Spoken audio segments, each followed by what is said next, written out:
जितने लोग मैदान में लड़ रहे थे उससे ज्यादा लोग मैदान के बाहर खड़े होकर तमाशा देख रहे थे, लड़ाई का परिणाम सुनने की प्रतीक्षा कर रहे थे।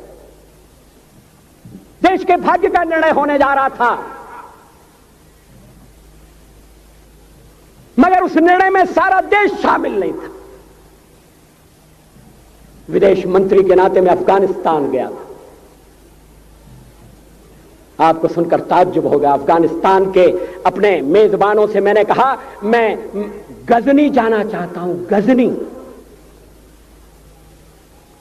पहले वो मेरी बात उनकी समझ में नहीं आई, कहने लगे गजनी तो कोई टूरिस्ट स्पॉट नहीं है,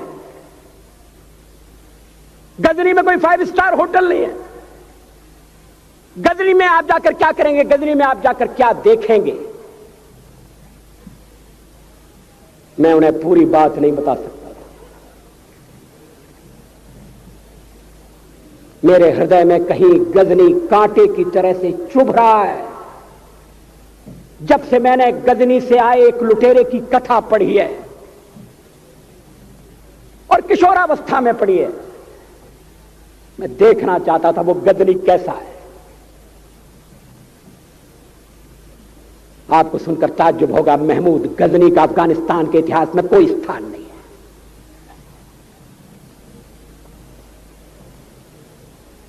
गजनी छोटी सी जगह है, छोटा सा गांव है।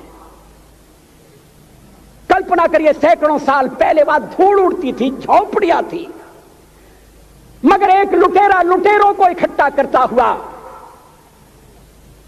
सोने की चिड़िया को लूटने के लिए चला आया। आपस की फूट से जो राजा है वो लड़ेगा, जो क्षत्रिय है वो लड़ेगा। हमने समाज के बहुत बड़े वर्ग को लड़ने के अधिकार से वंचित कर दिया। हमने उन्हें हथियार नहीं उठाने दिए। मार्शल नॉन मार्शल के आधार पर हमने समाज को बांट दिया।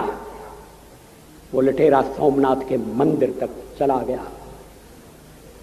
पुजारी देखते रहे। मंदिर की पूजा भक्तों को करना पड़ती है। मंदिर तो एक प्रेरणा का केंद्र है। मैं देशपांडे जी की तरह से नास्तिक नहीं हूं, मगर उनकी नास्तिकता में भी जो आस्तिकता है मैं उसका आदर करता हूं, उसका सम्मान करता हूं। वो जिस आत्मविश्वास से नास्तिक होने की बात कहते हैं, तो मैं उनसे कहना चाहता हूं वो सचमुच में नास्तिक नहीं है। जिसकी आस्तिकता है, जिसका विश्वास है, वो नास्तिक कैसे हो सकता है? विश्वास किसमें है यह बड़ी बात नहीं है, विश्वास है या नहीं। हमने समाज के बहुत से बड़े वर्ग को विश्वासहीन बना दिया।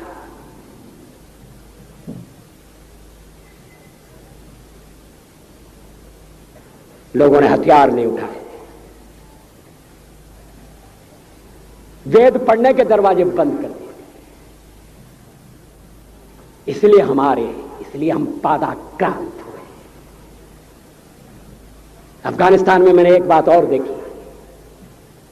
मुझे जिस होटल में ठहराया गया उसका नाम था कनिष्क।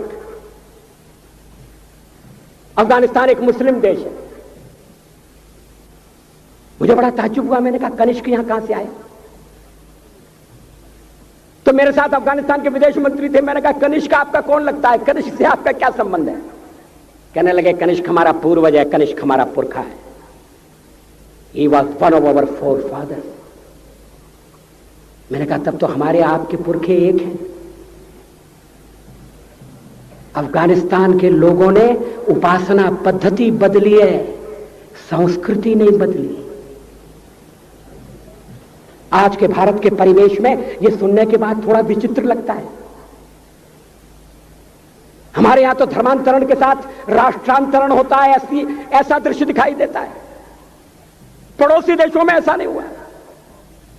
अभी राम जन्मभूमि का मामला चल रहा है। एक विदेशी आए, कहने लगे राम जन्मभूमि का क्या झगड़ा है?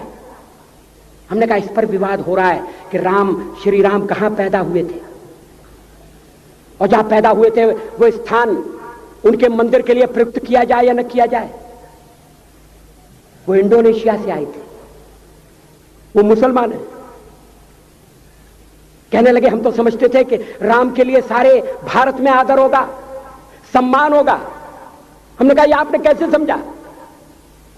कहने लगे आप तो इंडोनेशिया आ चुके हैं, इंडोनेशिया में बहुत से लोगों ने इस्लाम स्वीकार कर लिया, मगर श्री राम को विस्मृत नहीं किया, श्री राम को भुलाया नहीं। इंडोनेशिया के बाली द्वीप में 1 महीने रामायण की लीला होती है। मैं उस समारोह में जा चुका हूं। उस समय भी विदेश मंत्री मेरे पास बैठे थे। मैंने कहा ये रामायण ये क्या हो रहा है? मैंने कहा एक्सीलेंसी ये मंच पर क्या हो रहा है? कहने लगे एक्सीलेंसी आपको पता होना चाहिए। हमने कहा मुझे तो पता है मगर मैं जानना चाहता हूं। कहने लगे ये रामायण है, ये राम है, ये लक्ष्मण है, ये सीता है। हमने कहा इनसे आपका क्या संबंध है? आप तो मुसलमान हैं। कहने लगे हमारा संबंध बहुत पुराना है, हमारा तब का संबंध है जब हम मुसलमान नहीं हुए थे। थाईलैंड की राजधानी अयोध्या कही जाती है। थाईलैंड के राजा को आज भी राम कहा जाता है। सावरकर जी ने हिंदू राष्ट्र की बात कही, हिम्मत के साथ बुनियाद